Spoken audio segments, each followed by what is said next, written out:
Okay, this is a video for 10 ranked games with a Naya adventure deck. This was I made this deck and I played it I think twice in the play queue, and then I just started playing it in ranked. At this point, I had lost a bunch of rank. I did get to tier 2, I think,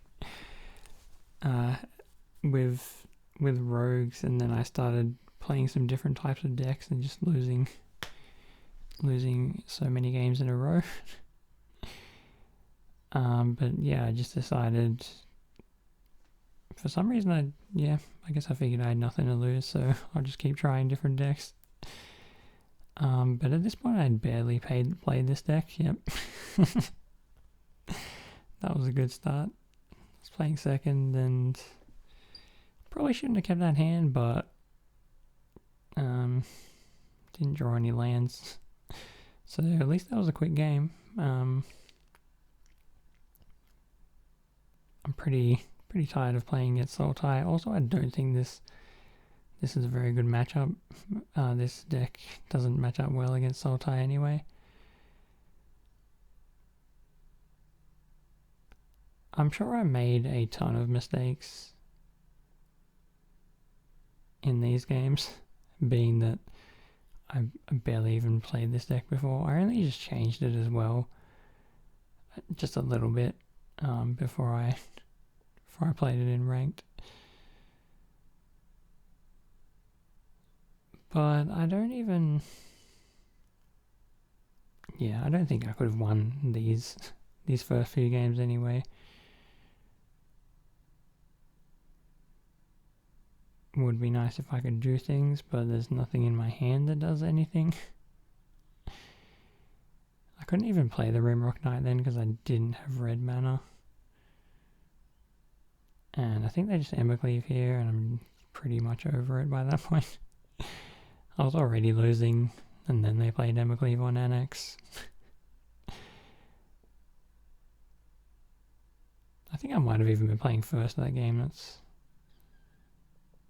Was I playing first? I don't know.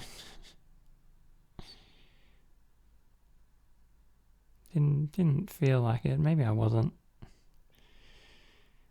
No, I couldn't have been because that was they played Annex turn 3 and that was their turn 4. So it didn't get off to a very good start here. Don't think this hand is very exciting.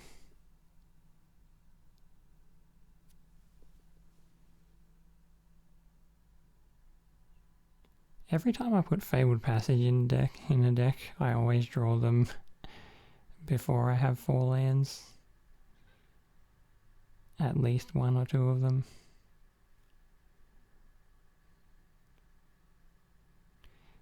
I need to... Yeah, I should maybe try to... there's the second Fabled Passage right on time. Exactly what I needed.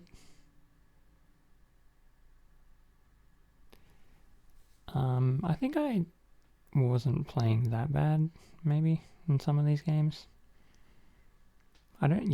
So far I haven't seen any like mistakes that cost me the game or anything.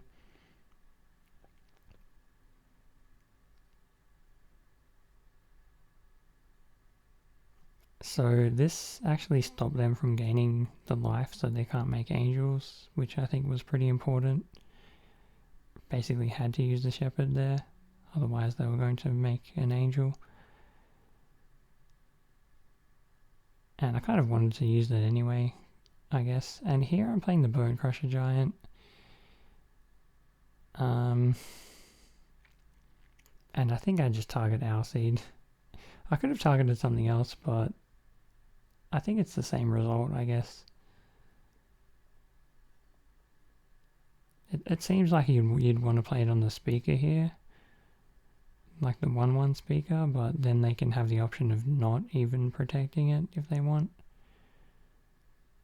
But I wanted them I just wanted to get rid of that Alseed so that I could use Giant Killer to kill the speaker.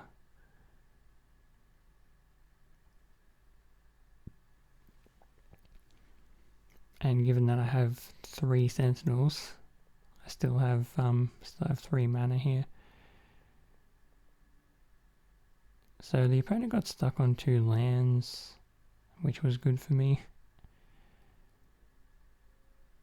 Probably already would have been dead if that wasn't the case. But I still don't even know if I win this game. Although that was a good draw.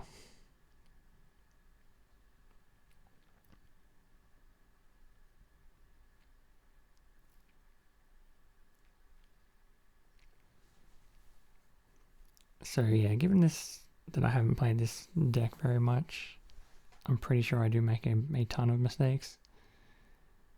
I don't think playing Showdown here was that bad. I think it actually turned out kind of bad because I hit another Showdown, but they were mana screwed anyway. Okay. I thought I remembered losing the first 3 games, but I guess I won 1 game there.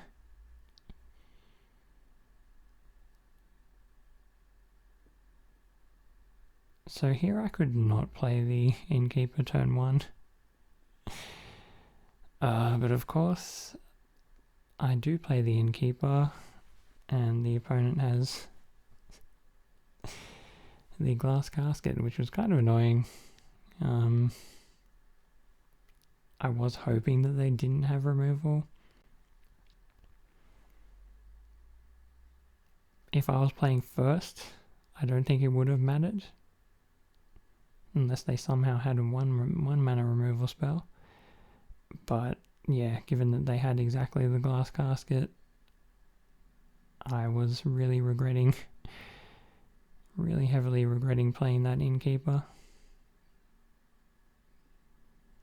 I was feeling like if this didn't go well, maybe I would just switch to playing best of 3 instead of playing best of 1. Maybe that would be a nice change. Pretty sure I just lose this game though. Don't know how differently it would have been if I got to draw a card or 2 off the Innkeeper.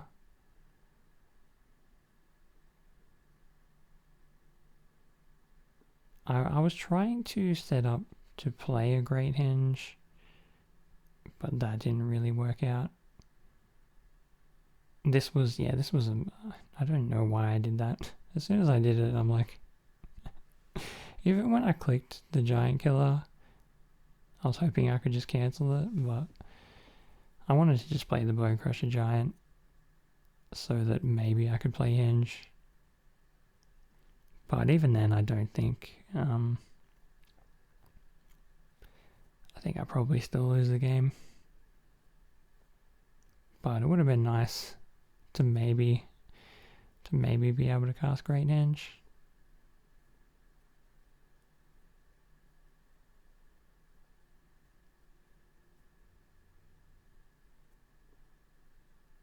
I can't believe how much damage that one Lithoform Blight made me take. Because I have to pay 1 life every time I want to make a white mana, and I'm stuck with a lot of white mana cards in my hand.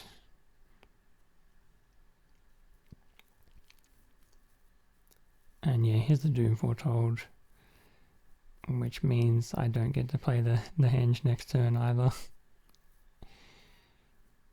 Yeah. Because they needed Turgid as well. The only reason I did that is so that the Doom Foretold would go off, and it wouldn't keep, and like they wouldn't be able to sacrifice the Blessing.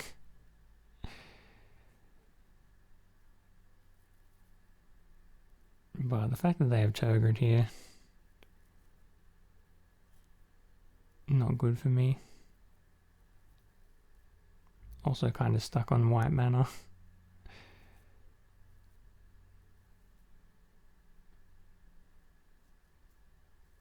And yeah, I'm ready to just concede this game if they have anything.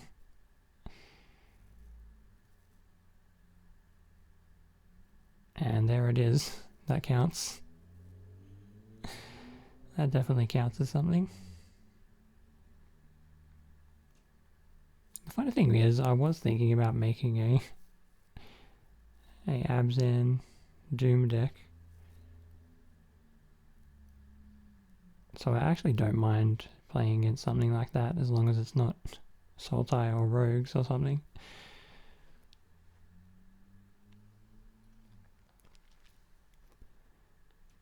I could have attacked there for 1 damage. I don't think the 1 damage would matter, which is why I didn't attack. But I knew exactly what they were going to do, and I knew that I was going to stomp the 1-1 anyway. This was actually pretty cool what happens here though. I felt like when I did win games I had to play pretty well. But I knew what I wanted to do. I knew they were going to play a Thought Thief, and I was basically setting this up so that I could boost the Sentinel here to kill the Thought Thief. If they did have another Thieves Guild Enforcer, they could have killed the Sentinel. And I wanted to keep the Sentinel because I needed the mana. Showdown is so weird. Sometimes you just hit all lands. Sometimes it's basically none. I think it depends on what you need. If you need lands, you're not going to hit them. And if you don't need lands, you're going to hit all the cards. All the non-land cards.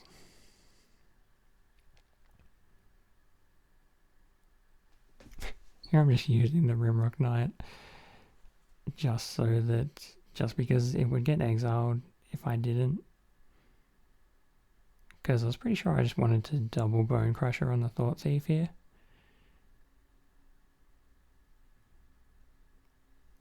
I knew that if they had a Drown in the lock, they could counter one of these. But yeah, it turns out they had something else. I was thinking I should have played that Sentinel first before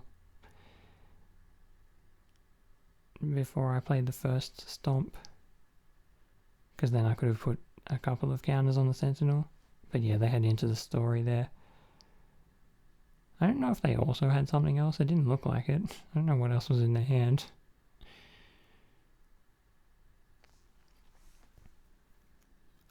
Yeah, that always happens. I feel like I set the stop when it was still the opponent's turn.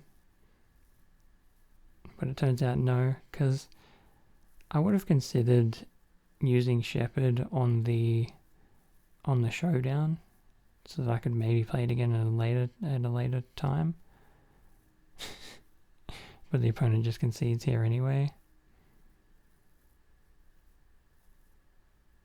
When I play the Goldspan Dragon.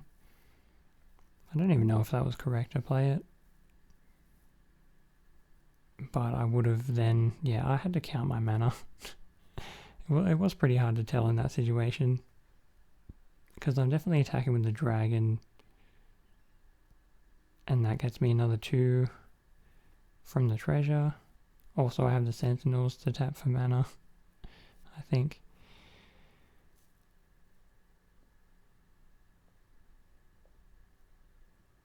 But I don't know why that rogues player conceded there. They did just play Into the Story, so they could have just blocked with the Wind Robbers and prevented all the damage and drawn cards, so don't really know what that concession was for. This was kind of funny. I think that they had a Frostbite in their hand, but they didn't realize at the time that it was only going to deal 2, is my guess. So I'm pretty happy with that exchange of just eating the Robber of the Rich for nothing.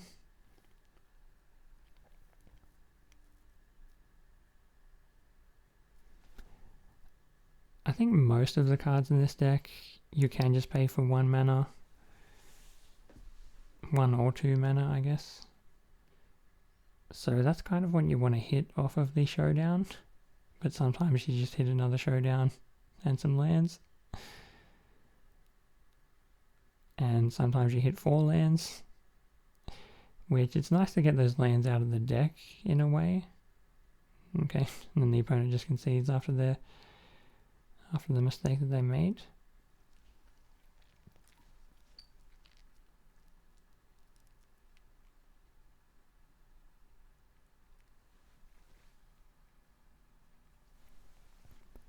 So mono red again. Very surprising. I was 1 win away from the next tier, so all I needed to do was win one more game to get there. But yeah, wasn't really happening.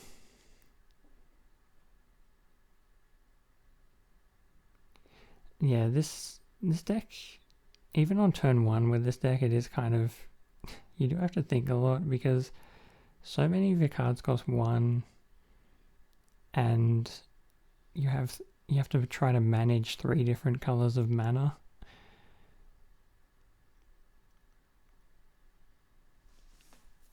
And there's cards like Fabled Passage, which you always have before you have 4 lands, which you also need to consider.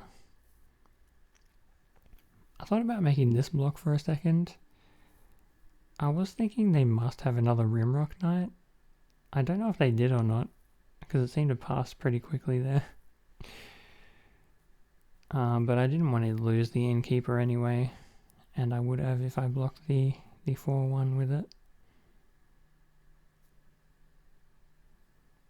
I feel like they must have had something there, otherwise that attack doesn't make any sense. Unless they were just bluffing.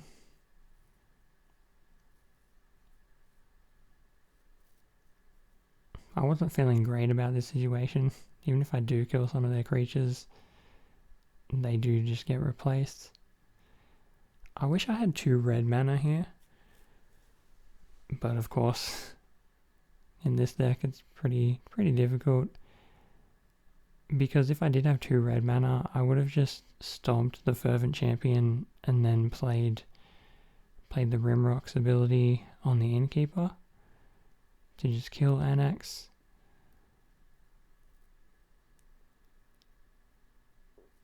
But yeah, what I ended up doing was just bouncing the Innkeeper with the Shepherd. The one thing I was worried about was an Embercleave. Yeah, this was pretty funny. They played a Frostbite here, and I was I was really regretting not just playing a Bone Crusher Giant and getting the card draw. But if they did have Frostbite, why didn't they use it when I tried to bounce the Innkeeper back to my hand? Because then they would also get the Shepherd? I don't know. But of course, what do they draw off the top of the deck? Of course it's the Embercleave. I wasn't annoyed about that at all.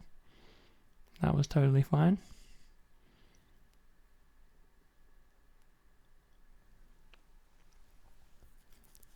So getting a turn 1 Sentinel is a good way to fix your mana. That's why it's nice for the opponent to just have the Bloodchief's Thirst. It's not a ton of 1 mana removal spells that they could have. I suppose they could have had a 2 mana removal spell if they didn't have a tap land. I think this actually worked out pretty well. They pay 3 mana and then I can just save the Innkeeper anyway. I didn't get too greedy with the Innkeepers there. I knew that they just had all removal in their deck. I wasn't going to just try to play 2 of them. So I thought eventually I was going to start getting ahead if they were just trading 1 for 1 with all their removal spells. Especially if I was drawing cards when I was playing creatures. I was hoping eventually they would run out of cards by just using removal spells to kill my creatures every time. So, yeah, definitely trying to set up this henge. That's why I wanted the Lovestruck Beast on the board. And then playing the Bone Crusher, pretty good too. I think they had a removal spell here that they wanted to use on the Innkeeper. Okay, they used it on the Henge, of course. Makes a lot of sense.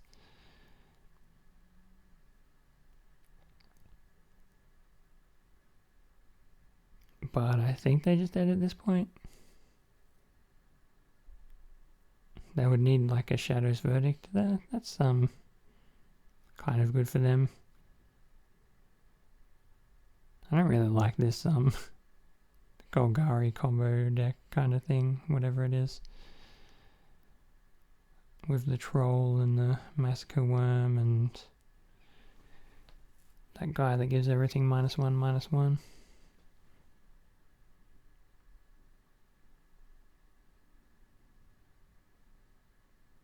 Didn't mind taking the damage from the Bone Crusher then. I could have just not attacked with it and then waited until I could boost my creatures a bit first.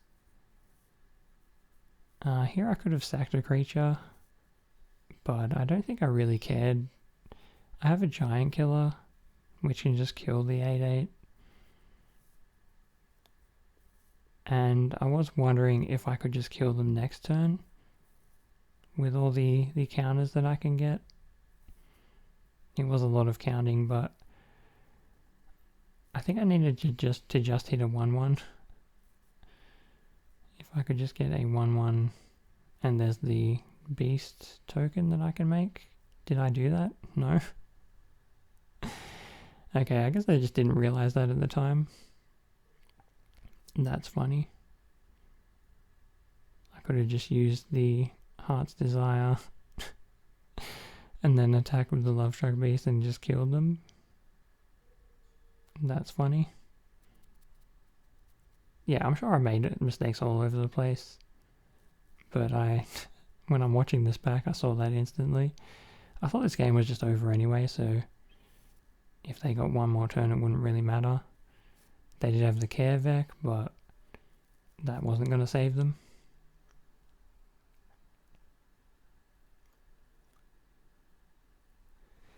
And I can just get double counters on all my by playing spells here, so I don't think there's any way that they were not dead, even if they did have a removal spell. Yeah, the funny thing is, I'll never be able to attack with the Love Struck Beast.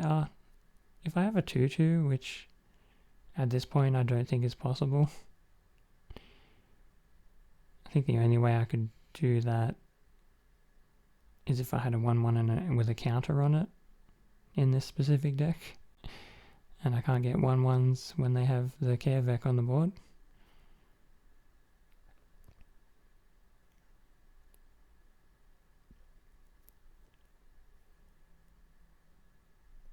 So yeah, initially this this wasn't looking great, and I was thinking of just throwing this deck in the garbage and never playing it again. But eventually I guess I did. Like, it was kind of even when I was not playing great. So I can use the Bone Crusher to kill the Owl Seed here. Even here I'm like, I don't know what color I need, because maybe the Sentinel will die at some point and then I won't just have every color, so I think it was kind of important. Pretty glad that I drew another Innkeeper there. Still not drawing lands though, so I need that Sentinel to be on the board. But yeah, when I saw that I was playing against mono white, I wasn't expecting them to just have 100% removal in their deck. That was pretty interesting.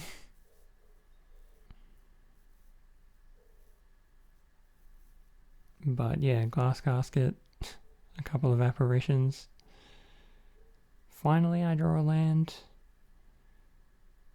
And I guess I play Showdown because I want to just draw more lands, I think. I still don't have white mana without the Sentinel.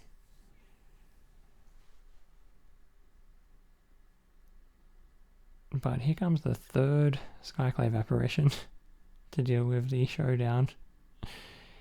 It already drew me a bunch of cards, so it's not like the best for them. But it would have been nice to be able to boost all my creatures.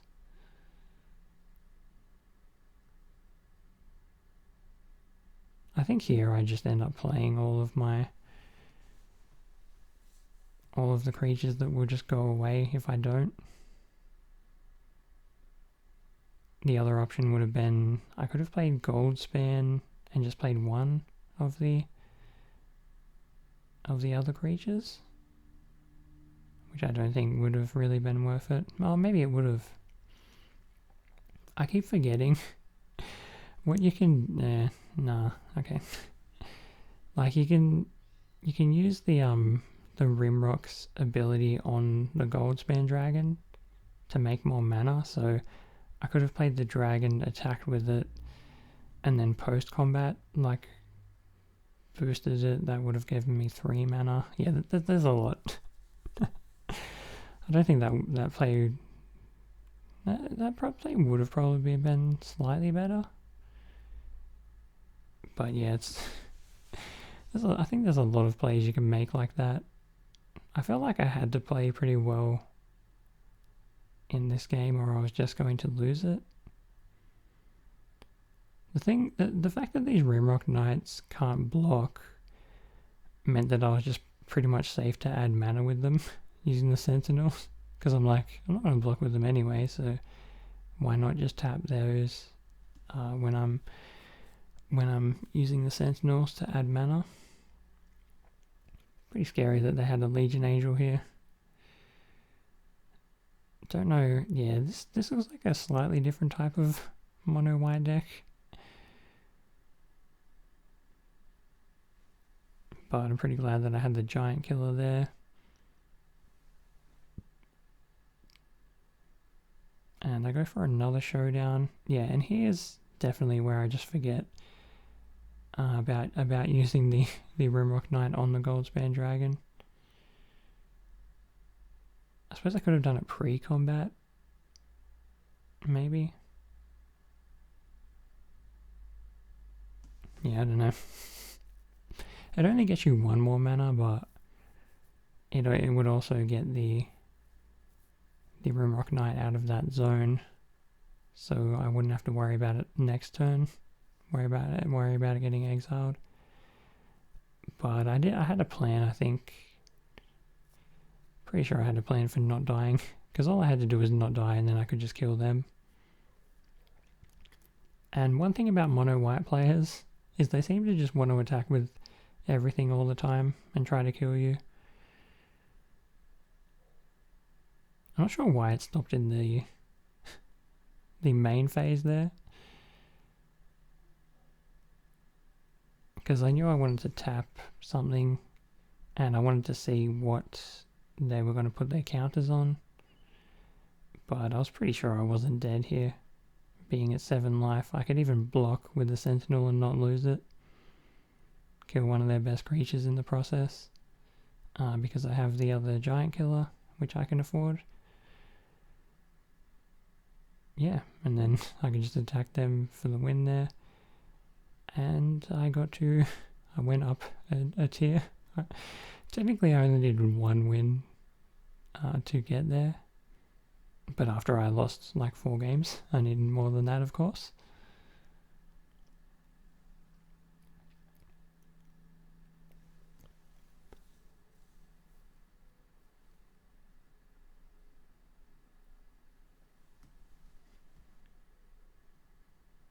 So mono white again, very surprising. They really should have attacked here. I don't think there's any way I would have made this block. I guess they do attack, okay. They were thinking about not attacking and I don't know why. It's a pretty bad block for me. Especially when I'm going to play a Lovestruck Beast, which can just block all their creatures anyway. Unless they have a maul or something of that description. You do have to... Yeah, the mana's just not easy in this deck. Definitely do have to think about what colors you need. But the Sentinels definitely help for that. But I'm just always worried that that some of the Sentinels are gonna die. And the creature does have flying, but at some point I can just chump with the Sentinels because they do have reach. But for now I definitely just wanted to try to add the mana with them. Could have attacked with the Love Strike Beast there. I wasn't even considering it at the time, because I felt like I was just on the defensive. But here I made sure that I chumped with the Sentinel because I didn't want them to be able to play Alseed, just give their creature protection and kill me. And I'm pretty sure that was the last card in their hand. I'm pretty sure they were just trying to sneak a win with Alseed. I think I should have tapped green mana when I played the Henge then. I was pretty sure I knew I wanted to play the Sentinel, but I also just want to play Showdown, so I think the mana was just like a little bit awkward. It's pretty nice that I can still attack with the gold span.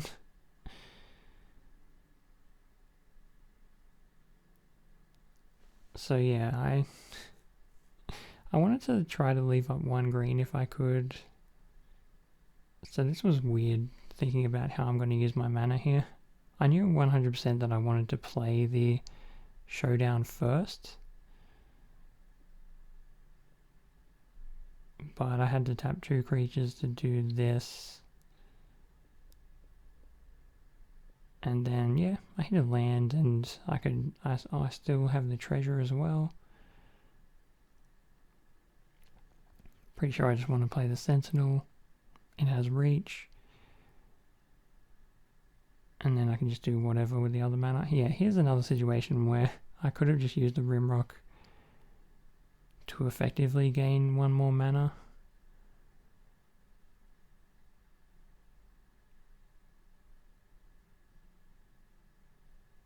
Which would have definitely been worth it in this situation, I think. But I wasn't even thinking about it at the time. I was not even...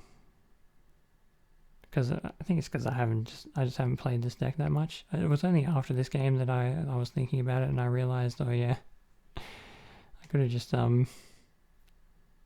used the Rimrock's ability then, the Boulder Rush, just for the mana. But yeah, it didn't take too long. Probably because I was losing pretty quickly in some of those games. But yeah, it was shorter than most 10 game videos. And yeah, maybe I'll play this deck again at some point.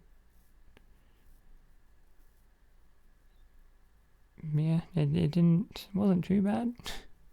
It felt like when I did win I had to like almost play perfectly, but watching back at those videos, there was nothing perfect about the way I was playing. But yeah, this is another deck that I can add to my favorites at the moment.